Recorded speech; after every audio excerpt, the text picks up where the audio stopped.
एक फिल्म ने कैसे बनाया एक ऑटो चालक को मुख्यमंत्री।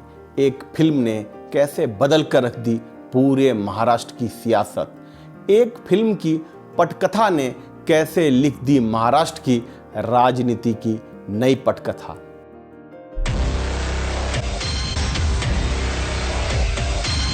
फिल्म आई, भव्य तरीके से फिल्म का प्रीमियर लॉन्च हुआ और लॉन्च किसने किया? तब के महाराष्ट्र के मुख्यमंत्री उद्धव ठाकरे ने। पर तब शायद ही उन्हें इस बात का आभास हो कि यही फिल्म कुछ दिनों के अंदर उनसे उनका सब कुछ छीनने वाली है, मुख्यमंत्री की कुर्सी भी और शिवसेना पर उनका एक छत्र राज भी। दोस्तों, महाराष्ट्र की सियासत के सारे उठापटक से तो आप अवगत होंगे ही कि कैसे एकनाथ शिंदे ने शिवसेना के विधायकों को अपने साथ मिलाया, कैसे वे उन्हें लेकर असम गए और फिर कैसे महाराष्ट्र की राजनीति में एक बड़ा उलटफेर हुआ। इसलिए मैं आज इन सारी बातों का जिक्र न करते हुए महाराष्ट्र की राजनीति के अंदर छिपे उस दिलचस्प कूटनीति का जिक्र करना चाहूँगा जो आपको जानना चाहिए और समझना भी, क्योंकि इसे समझकर आप राजनीति को थोड़ा नए तरीके से और थोड़ा सूक्ष्म तरीके से देखने का प्रयास करेंगे। तो आइए मिलकर शुरू करते हैं महाराष्ट्र की राजनीति की एपिसोड की वो अनकही कहानी, वो अनकही दास्तां। कहते हैं कि राजनीति में बिना कारण कुछ नहीं होता, तो जाहिर सी बात है कि बिना कारण एकनाथ शिंदे क्यों एक फिल्म के पीछे इतनी मेहनत करेंगे कि फिल्म बनने से लेकर फिल्म की लॉन्चिंग तक सब कुछ अपनी देखरेख में ही करवाएंगे। क्योंकि एकनाथ शिंदे यह जानते थे कि शिवसेना के विधायकों को तोड़कर अगर उन्होंने सरकार बना भी ली तो भी उनका और उनके विधायकों का भविष्य खतरे में आ जाएगा। और इसका कारण है विधायकों को शिवसेना के नाम पर मिलने वाला वोट बैंक। चलिए इस पूरी गुत्थी को थोड़ी आसान भाषा में समझते हैं। मान लो अभी आप शिवसेना के विधायक हो, जिसे शिवसेना छोड़कर दूसरी पार्टी के साथ जाना है और सरकार बनानी है।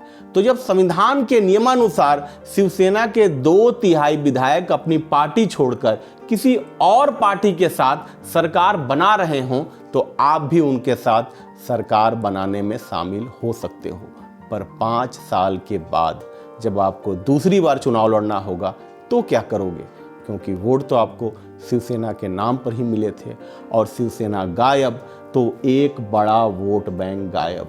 दोस्तों, यही चुनौती एकनाथ शिंदे के सामने थी, क्योंकि उन्हें पता था कि विधायक उनके साथ तभी आएंगे जब वे शिवसेना का नाम भी अपने साथ रख पाएंगे।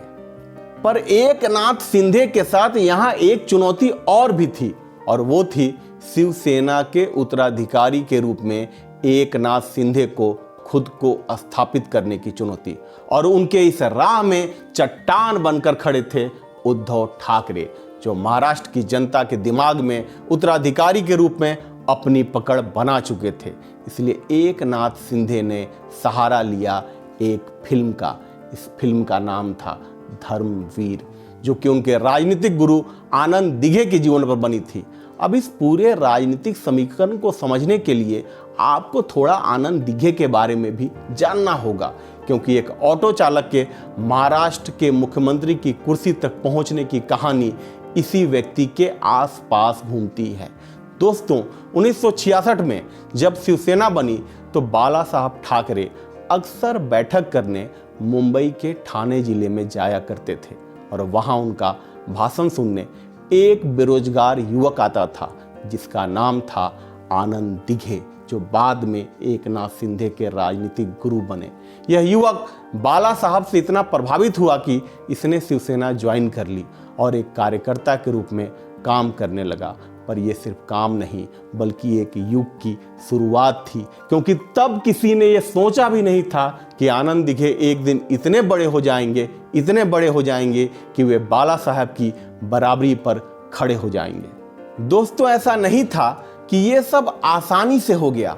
इसके लिए आनंद दिघे को अपना पूरा जीवन शिवसेना को समर्पित करना पड़ा। वे शिवसेना के कामों में इतना रम गए कि उन्होंने शादी तक नहीं की और बाद में अपना परिवार भी छोड़ दिया और शिवसेना के कार्यालय में ही दिन रात रहकर महाराष्ट्र की जनता की सेवा में जुट गए। लोग आनंद दिघे को एक मसीहा के रूप में देखने लगे और आनंद दिघे का कद लगातार बढ़ता ही चला गया। पर शिवसेना की कहानी में अभी एक नया मोड़ आना बाकी था। एक एंट्री बाकी थी और वो एंट्री थी एक ऑटो ड्राइवर की, जो शिवसेना में आया तो एक सामान्य कार्यकर्ता बनकर, पर काम शुरू किया आनंद दिघे का शिष्य बनकर। और फिर धीरे धीरे गुरु शिष्य की यह जोड़ी महाराष्ट्र में खूब प्रचलित होने लगी।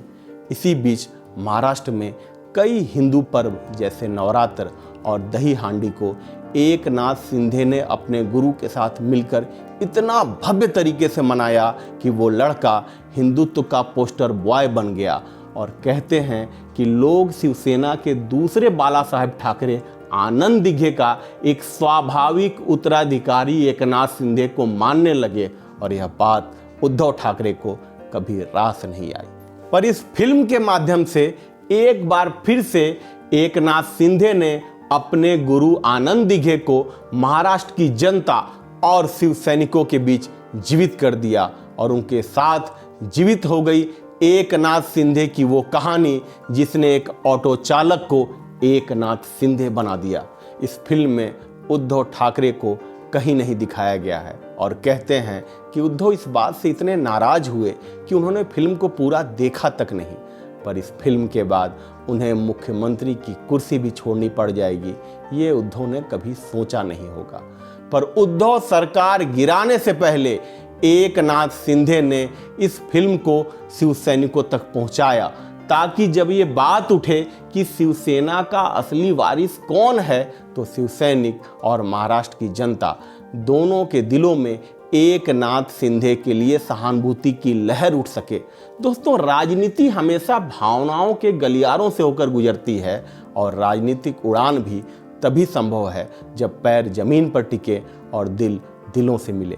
इसलिए एकनाथ शिंदे ने उद्धव सरकार से बगावत से पहले कूटनीतिक और भावनात्मक दोनों स्तर पर अपने प्रबंधन को मजबूत किया और फिर पूरे महाराष्ट्र में ऐसा सियासी समीकरण बुना जिसने सबको हैरान भी कर दिया और निःशब्द भी। तो चलिए दोस्तों, आज के लिए इतना ही। मिलते हैं अब अगले वीडियो में एक नए राजनीतिक विषय और विश्लेषण के साथ। तब तक के लिए नमस्कार, धन्यवाद।